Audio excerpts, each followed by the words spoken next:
Good morning, everybody. How you doing on this daylight savings time day? Are you ready for people to walk in about 30 minutes? We'll greet them warmly when they walk in. So I want to just tell you what I believe. I did this last week too, but I want to tell you what I believe. I believe that winter should stop. Anybody with me? I believe that life is too short to wear plain socks. Check out these babies right here. Can you see them? Look at that. Look at that. I believe that a person's office or desk is a reflection of the inside of their brain. Think about it. What's yours look like? I believe that Easter should be set as the third Sunday in April every year. None of this setting Easter by the first Sunday after the first full moon, after the vernal equinox. I mean, we're not werewolves, are we? We're followers of Jesus. Somebody call somebody. I don't know. Here's what I believe. I believe that we should stop the insanity of changing from standard time to daylight savings time. Somebody rise up and change that. That's what I believe. What do you believe? What do you believe? Well, we are in the second episode of this series called Bystander, where what we're doing is we're journeying with John as John journeyed with Jesus. And as we move through the Gospel of John, we're not just trying to figure out what happened. We are wanting to know why. Because ultimately, as we move through the Gospel of John, this is a journey about belief. What do you believe? I want to encourage you to do two things. Every Sunday, I encourage you to do this. One is to take notes. So get out your phone, get out a piece of paper and a pen, jot some things down, because remember, you are not consumers here today. You are messengers. And if you get a nudge to write something you think, oh, that's interesting, don't just think, oh, that's interesting to me. It's interesting to the Holy Spirit as you're processing that. Jot that down. There will be a reason to share that later on. So take notes. Second thing is to use the reflection guides, and those are available online. The reflection guides are meant to be a way to carry on what we're doing in worship on Sundays through the rest of the week, so that we worship continually by reading God's Word, by reading the Scriptures. And I've said this many times, don't take my word for it. Open the book. Read it for yourself, all right? That's what the reflection guide can help you to do. Now, let's start to dive in here with this thought. I think that some of the most remarkable people I've ever met, probably some of the most remarkable people that you have ever met, they describe them this way. They're believe in spite of people. Have you ever met a believe in spite of person? Somebody who has been through an economic hardship or a health hardship or a difficulty with a family situation, and yet their confidence in God seems unshakable. They still have joy. They still have peace. It defies logic. Have you ever met somebody that is one of those believe in spite of people? Sometimes you wonder, when you look at folks like that, are they in denial? No, they're not in denial. They're not in denial at all. They just trust God, and their story is inspiring. Sometimes their story is disturbing a little bit. Will Norton was 18 years old. He had just graduated from high school the afternoon of the Joplin tornado. He was on his way home from graduation with his dad in their SUV. Will was driving, and they knew that there was a storm happening, a big one, but they had no idea it was one of the most powerful tornadoes in history, and they got caught right in its path. Their vehicle was swept up in the tornado, and it was spun around and around, and Will had a seatbelt on, but somehow the seatbelt just snapped, and he got sucked out of the sunroof of his vehicle. His father was badly injured, nearly killed. They found Will's body in a pond several days later. I did his funeral. I walked through the grief with the family. His parents, Mark and Trish, and his daughter Sarah, her sister Sarah, were devastated. They were heartbroken. Words cannot really describe the pain that they faced, and their lives will never be the same. And yet, they never lost their faith. They epitomize people who believe in spite of their loss, in spite of their pain, in spite of their questions, and they had questions, in spite of their doubts. And for some of you, the reason you're a Christian, or the reason that you've chosen to be curious about Christianity, or the reason that you're watching online today, you're sitting here in this room, is because of one of these people that you encountered in some way or another. These believe in spite of people. People like this are the ones that attract skeptics to the faith, and they attract skeptics to the church. People that decided to see what they could see, to discover what they could discover, and in the end, they discovered not only was there something to the claims of Jesus, but the claims of Jesus in the Gospels had a claim on them. And that through the evidence that they saw, through the eyes of others, they chose to become followers. They chose to become believers because of the evidence. And that's what John, as we move our way through the Gospel of John between now and Easter, that's what John's trying to do. He's trying to show us what he saw so that we might believe in the way that he believed. And so we get to see through John's eyes. We get to hear what he heard so that we also might have faith. And John not only wrote down what we call the Gospel of John, we have the four Gospels, Matthew, Mark, Luke, and John, that tell the story of Jesus. Well, John, the writer of the Gospel of John, also wrote three other small letters that are inside our New Testament. They're 1 John, 2 John, 3 John. Very creative titles for these three books, but they're letters. And at the beginning of one of these letters, here's what John writes. He says, "We proclaim to you the one who existed from the beginning, whom we have heard and seen." And here's the part that I think John wants us to know. We saw him with our own eyes. We touched him with our own hands. He is the word of life. This one who is life itself was revealed to us. And again, John says, and we have seen him. We're writing these things so that you may fully share our joy. So John is not saying, hey, you got to believe, brother. You just believe. You got to have faith, sister. Just have faith. No, he's saying, I want you to know I saw with my own eyes. I heard with my own ears. I'm sharing the evidence that I had that led me to believe, and I hope that you will believe too as you see what I saw. And what John does is really interesting. He organizes his account of Jesus' life around 7, he calls them signs. We might look at them and, those are miracles, because the laws of nature were suspended and supernatural things happen. We call them miracles.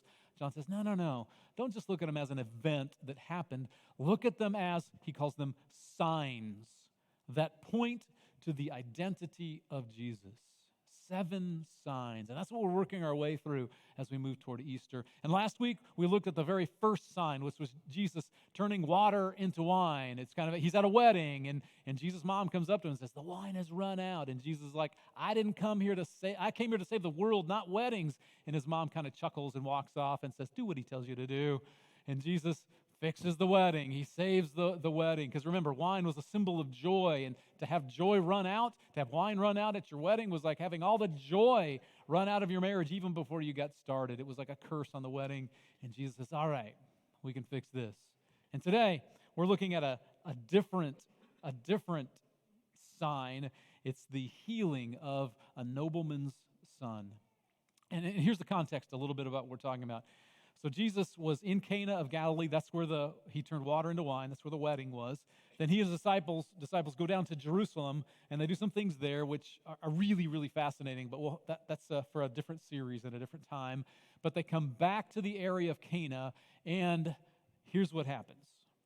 It says, once more, this is John 4:46. Once more he visited Cana in Galilee, where he had turned water into wine, and there was a certain royal official, a nobleman, whose son lay sick at Capernaum. Now, the first sign was a joyful occasion. The second sign is a heartbreaking occasion, a very sick child. And there are 2 details that we need to notice in this right off the bat. Remember, when you read John, there's a superficial level of John that kind of talks about the what, but then he gives us little details that take us deeper into the meaning as he's pointing to the identity of Jesus. One of the first details is this mention of Capernaum. Jesus is in Galilee at this time. This nobleman is from Capernaum. That's a 20-mile difference. They're 20 miles apart. And so that'd be about an 8-hour walk to get from Capernaum to Galilee. If you're on horseback or in a chariot, it might be 3 hours, maybe 4 hours. So this guy has made a journey to go visit Jesus. We need to know that because his son is so sick. We'll see. The second important detail to notice is this guy is a nobleman. He's a royal official. That meant that he was probably a Jewish aristocrat. It meant that he had power. It meant that he had wealth. It meant that he had the ear of the king, King Herod at the time. But all that is nothing today to him. All the prestige, the pride of his position, all his aristocracy means nothing because in this moment right now, he is just a dad with a son who's dying. I mean, isn't it interesting that all of our intellect and all of our pride, all our prestige, all of that gets pushed aside when someone we love is suffering? On this day, he's just a dad who's scared to death that his son is going to die. Have you been there? I have. Wondering if my kid's going to make it. Reaching out for every possibility of hope. When this man heard that Jesus was in Galilee, he went to him. An 8-hour walk. More than likely, this guy, because he's an aristocrat, a nobleman, he probably went by horse, by chariot. We don't really know, but he most likely went with a military escort because of his position. He goes to Jesus and begs Jesus to come with him back to his hometown, to the bedside of his son who's close to death. He didn't send a servant. This guy didn't send his servants. He went himself. And it's unlikely that this guy had ever met Jesus before. This is an important detail also. It's unlikely he'd ever met Jesus, but he'd heard the stories. This is still pretty early in Jesus' ministry, but people had heard stories about this nobody carpenter from Nazareth who is doing these amazing things. And so the nobleman had heard, but I bet even more, his wife had heard and was like, honey, you've got to go. You've got to go find this Jewish rabbi. You've got to bring him here. You've got to try. So he goes. He goes. I imagine the dad's got to argue a little bit with his wife, though, because that's kind of what we do some, right? And he says, but honey, what if I'm gone and our son dies? She's like, you just got to go. You got to go find this rabbi. Bring him here. So he goes. And it's interesting that when the nobleman meets Jesus, the verb tense here is that the nobleman was pleading with Jesus. He didn't just plead, he was pleading with him. And forget dignity, forget prestige and position, and forget all of that other stuff. This guy's pleading with him, saying, Jesus, will you come with me to my son's bedside? Have you been there? Those desperate prayers, have you prayed them before? Maybe some of you, for you, that was your very first prayer, was a desperate prayer like this dad's. What Jesus says next to this father seems so insensitive, but it's really only because the English translation is a little bit off. And what Jesus says next isn't aimed at the nobleman, it's aimed at the crowd that's gathered. Because you can imagine when a nobleman arrives in a little town like Capernaum and with an entourage, it draws attention. And again, Jesus already was drawing crowds of people that wanted something from him, wanted healing from him, wanted to hear from him. So Jesus is addressing the crowd when he says these next words. He says, unless you people see signs and wonders, you will never believe.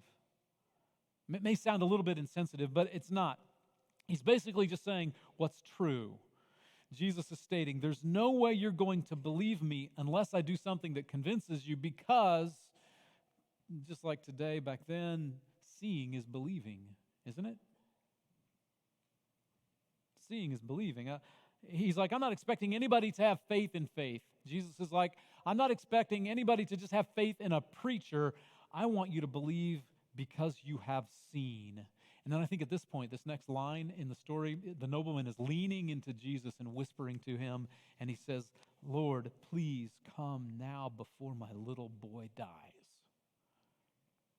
He's desperate. Can you sense the desperation? But he's also confident. He's confident that this Jesus can do something about what is happening to his son. And in his mind, he's got two options here. Jesus comes with me to my son and my son lives, or Jesus chooses not to come with me and my son dies. Those are the two options that this guy has in his head. But Jesus has a third option. Jesus asked him to do what Jesus has been asking people to do ever since. He asked the nobleman to trust him based on the testimony of other people. He asked him to entrust his son to him based on the stories told about him. And Jesus turns to the nobleman and simply says, "Go back home, your son will live." Come on, dads in the room, how do you take those words? You're like, no, come, wait, what? No, I need you to come with me. These are the only two categories I had. You come with me, my son lives. You don't come with me, my son dies. But this moment that nobleman is in, that's exactly where we live our lives. Right here.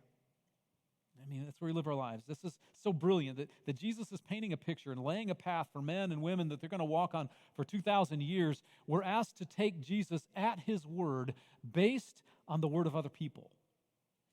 We're asked to live as if what Jesus has said and done is already in the works. We just haven't seen it come to completion yet.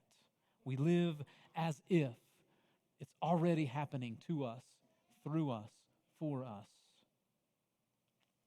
This means that we go through our days with unanswered prayer, though. This is the hard part of a life of faith. We go through our days with some unanswered prayers and confident that there's something to this man, Jesus, and what he's done. The evidence that John and Matthew and Mark and Luke have presenting to us, all this evidence, and we just carry through.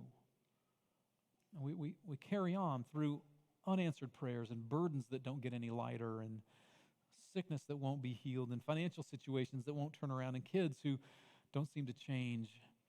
We've seen people carry through these things and they still have joy. They still have peace. They still have hope and confidence. It's intimidating. It's inspiring. And it may be why you came to faith is because of one of those people. And for so many of us, there's that nagging unanswered prayer that we don't know why God won't do something about it. But you continue, even in the face of that unanswered prayer, what do? You continue to serve and you continue to give and you continue to be faithful. And every single night you feel like your prayers are being repeated over and over and over again. And sometimes, if you're honest, you wonder, God, what are you doing? Where are you? But you remain faithful. And as you do that, do you know who's watching you? No, you don't. Do you know, as you do that, the lives of people that are around you that are being led into a place of faithfulness? Do you know? No, you don't know. Do you know who is a day or a month or a year or 5 years away from accepting Christ and putting their faith in Jesus because of you? No, but you continue to be faithful in the middle of it all. And this is our lives condensed to a day. So this nobleman, back to the story, this nobleman, I mean, Jesus says, go, you can go back home, your son will live. And I can imagine the nobleman just staring at Jesus and thinking, what do I do now? This is not what I'm supposed to do here. This is not the outcome I'm looking for. And I imagine his entourage is gathered around him and they're ready to do whatever it takes. But this guy, this nobleman, he's diminished himself in the eyes of the public. He's begging this nobody, a nobleman begging a nobody, carpenter.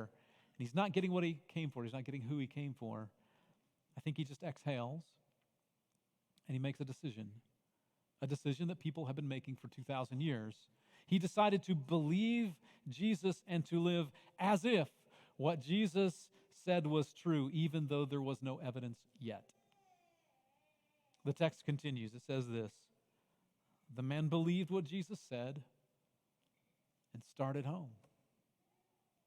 I mean, he walked away from the only person that could save his son because he decided to trust him. I mean, can you imagine? I mean, some of you have been there. You've been walking this way for years, right? Again, it's a lifetime condensed to a day. The story goes on. Well, the man is on his way. So maybe he's halfway home. If it's a 4-hour horse ride or chariot ride, he's 2 hours into this ride. Some servants met him with the news that his son was alive and well. And he asked them when the boy had begun to get better, and they replied, well, yesterday afternoon at 1 o'clock, his fever suddenly disappeared. And then the father realized that that was the very time Jesus had told him, your son will live. And I imagine a chill runs down his spine and tears fill his eyes.